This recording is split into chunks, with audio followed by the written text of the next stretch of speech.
बिस्मिल्लाहिर्रहमानिर्रहीम अस्सलाम वालेकुम दोस्तों, वेलकम टू कोऑर्डिनेट। आज की वीडियो में हम डिस्कस करेंगे अपना लैब 9 और लैब 10। तो वीडियो के अंत तक लाजमी वॉच कीजिएगा ताकि कोई भी इंपॉर्टेंट जो कंसेप्ट है वो आपका मिस ना हो। तो लास्ट जो लेक्चर था उसमें हमने देखा था कि 2NF नॉर्मलाइजेशन को देखा था, और आज की वीडियो में हम 3NF को देखेंगे कि 3NF एक टेबल में कैसी देखी जा सकती है। तो ये टेबल 3NF में नहीं है, इसको हमने 3NF में कन्वर्ट करना है। तो ये भी सिंपल टेबल। कैसे?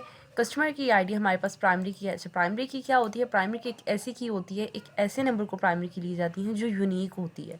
जैसे कस्टमर की जो आईडी है वो यूनिक होगी, हर बंदे की आईडी यूनिक होती है। हर जो बंदा होता है उसको जो शनाख्ती कार्ड होता है वो यूनिक होता है। उससे नंबर से उसको उसका नाम, उसका ख़ानदान के नाम, ईच एंड एवरीथिंग, उसकी डिटेल सारी पता है। लेकिन तो कस्टमर की जो आईडी होती है वो यूनिक होती है, इसलिए ये प्राइमरी की भी होती है।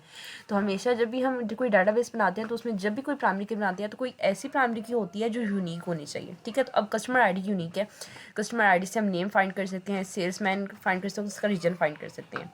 अब यहाँ पे आप लोग देखो कि नेम पता होगा तो कस्टमर आईडी हम देख लेंगे। इसी तरह सेल्समैन जो है उसका भी पता लग जाएगा। लेकिन रीजन और जो सेल्समैन है ये आपस में इंटर रिलेट करते हैं। लाइक सेल्समैन साउथ का है, जो खालिद है वो साउथ से ताल्लुक़ करता है, उमेर जो है वो वेस्ट रीजन से ताल्लुक़ है उसका।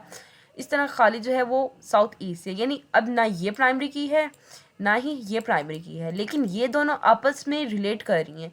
तो ऐसी जो फॉर्म होती है टेबल की उसको हम कहते हैं 3NF।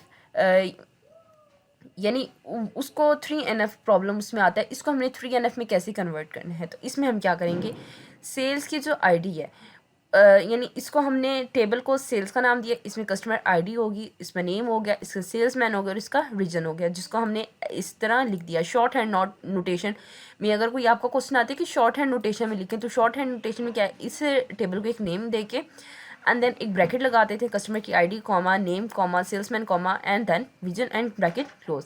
अब कस्टमर की आईडी जो है यहाँ पे प्राइमरी की है, ठीक है, और each salesman is assigned a unique region. अब हर सेल्समैन के पास एक यूनिक रीजन होता है। हर कोई एक रीजन से तो ताल्लुक नहीं करता ना। तो the above relation contain the following functional dependency, यानी कस्टमर की जो आईडी है वो नेम और जो सेल्समैन है ये इनका अलहदा वो कॉलम बनेगा, और जो सेल्समैन और जो रीजन है ना इनका अलग कॉलम बनेगा। ठीक है, तो ये जो ऊपर वाला रिलेशन है ये 2NF है, because the primary consist of single attribute. अब प्राइमरी की जो होती है वो सिंगल एट्रीब्यूट पे कॉन्सिस्ट होती है, और जो ट्रांसिटिव डिपेंडेंसी है वो इस रिलेशन में एग्जिस्ट करती है। तो the region a non key attribute is dependent on another non key attribute. अब ये जो है ये नॉन की एट्रीब्यूट इस नॉन की एट्रीब्यूट के ऊपर डिपेंड कर रही है। तो यहाँ पे हमारा जो बनता है वो फंक्शनल डिपेंडेंट बनता है, किसमें? कस्टमर आईडी के ऊपर। तो इसका क्या मतलब है कि ट्रांसवर्सी जो है डिपेंडेंस है किस पर? कस्टमर आईडी के ऊपर। तो इसको हम अलग अलग कर देंगे। तो इसमें हम क्या करेंगे, कस्टमर की आईडी, उसका नेम और जो सेल्समैन है इसका अलग कॉलम बना देंगे, और जो सेल्समैन और जो रीजन है इसका अलग कॉलम बना लेंगे।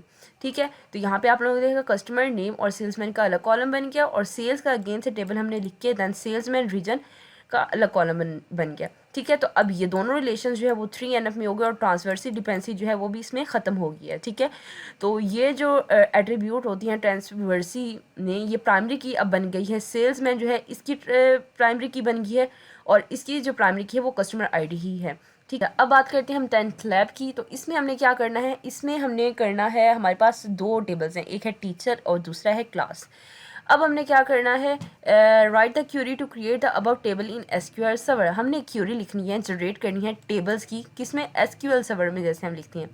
अब SQL सर्वर पेपर में तो आपके पास नहीं होता, आपने सिंपल क्यूरीज लिखनी है, आपको क्यूरीज ये लिखनी आनी चाहिए। ठीक है, और जो मैंने पहले आपको बताया था कि डाटाबेस क्रिएट करो फिर उसको यूज़ करो, ठीक है, वो वाला भी काम इसमें यूज़ नहीं होता।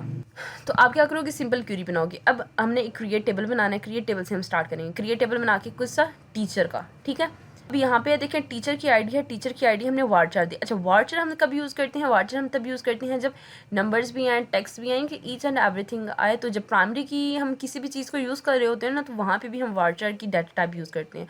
तो यहाँ पे हमने डाटा टाइप कौन सी यूज़ की? वार्चर। टेक्स्ट की जगह हम वार्चर यूज़ करते हैं बेसिकली, और इसको हम प्राइमरी की करते हैं, और मोस्टली जब प्राइमरी की हम यूज़ करते हैं वार्चर की डाटा टाइप ही यूज़ करती हैं। अब नेम यहाँ पे नेम किस में है वो भी वारचार में, क्योंकि इसके साथ नंबर भी हो सकते हैं। इसी के साथ ऑफिस जो है वो भी हमारा वारचार में है, क्योंकि नंबर्स भी हैं, अल्फ़ाबेट्स भी हैं। फ़ोन जो है वो स्मॉल इंटीजर में है, और यहाँ पे नंबर भी हो सकता है, स्मॉल इंटीजर भी, जो मर्ज़ी आप लिखना चाहो। और सैलरी जो है वो हमेशा आपकी इंटीजर में होती है। और ईमेल जो है वो भी आपका वारचार में, क्योंकि ईमेल में भी आपके नंबर्स वगैरह आते हैं। तो ये आपकी जो है ये एसक्यूएल सर्वर की क्यूरी बन गई है आपकी टेबल की। अब क्लास की बनाते हैं। तो क्लास का हमने नेम बना दिया, टेबल का नाम क्लास, फिर क्लास की हमने आईडी, उसके बाद हमने कोर्स का कोड, उसके बाद हमने क्या लिखा, डेज ऑफ द वीक, और फिर हमने रखा स्टार्ट टाइम, फिर एंड टाइम, और फिर वेन्यू। फिर स्टार्ट टाइम, एंड टाइम और वेन्यू। एंड टाइम में टाइम और वेन्यू में वारचार, और बाकी सब में भी वारचार। और क्लास की आईडी जो है वह यहाँ पे यूनिक होगी, इसलिए प्राइमरी आईडी। पहला क्वेश्चन हमारा कंप्लीट हो गया। सेकंड क्वेश्चन है insert the record given in the above tables. अब हमने इन रिकॉर्ड्स को इंसर्ट करना है। तो हमारे पास कितने टेबल्स हैं, 3 ये हैं और 3 ये हैं। तो हमने क्या करना है, इंसर्ट ऑपरेशंस लगा देनी है इसके ऊपर। तो हम क्या करेंगे, इंसर्ट हमने टीचर के ऊपर किया, टीचर के टेबल पे, क्योंकि हमारे पास 2 ही टेबल हैं, एक है हमारे पास टीचर का और दूसरा है हमारे पास क्लास का। तो एज एन हेडिंग हम उनकी पहले नेम्स लिख देंगे एंड देन उसका जो भी डाटा है वो टाइप कर देंगे। इसी तरह यहाँ पे भी करेंगे, और यहाँ पे भी वही नेम और जो डाटा है वो सारा कर देंगे। अब यहाँ पे आप लोग देख सकते हो ये मेरे पास करेक्टर डाटा टाइप है, तो मैंने यहाँ पे स्ट्रिंग वैल्यू यूज़ की, यहाँ पे भी स्ट्रिंग वैल्यू यूज़ हुई, यहाँ पे भी स्ट्रिंग वैल्यू यूज़ हुई। जहाँ पे नंबर है वहाँ पे मैं स्ट्रिंग वैल्यू यूज़ नहीं करूँगी। इस तरह यहाँ पे भी अल्फ़ाबेट यूज़ हुई, यहाँ पे भी स्ट्रिंग वैल्यू होगी, ठीक है। तो ओवरऑल सब में स्ट्रिंग वैल्यू जहाँ जहाँ पे होगी वहाँ पे मैं स्ट्रिंग वैल्यू यूज़ कर लूँगी।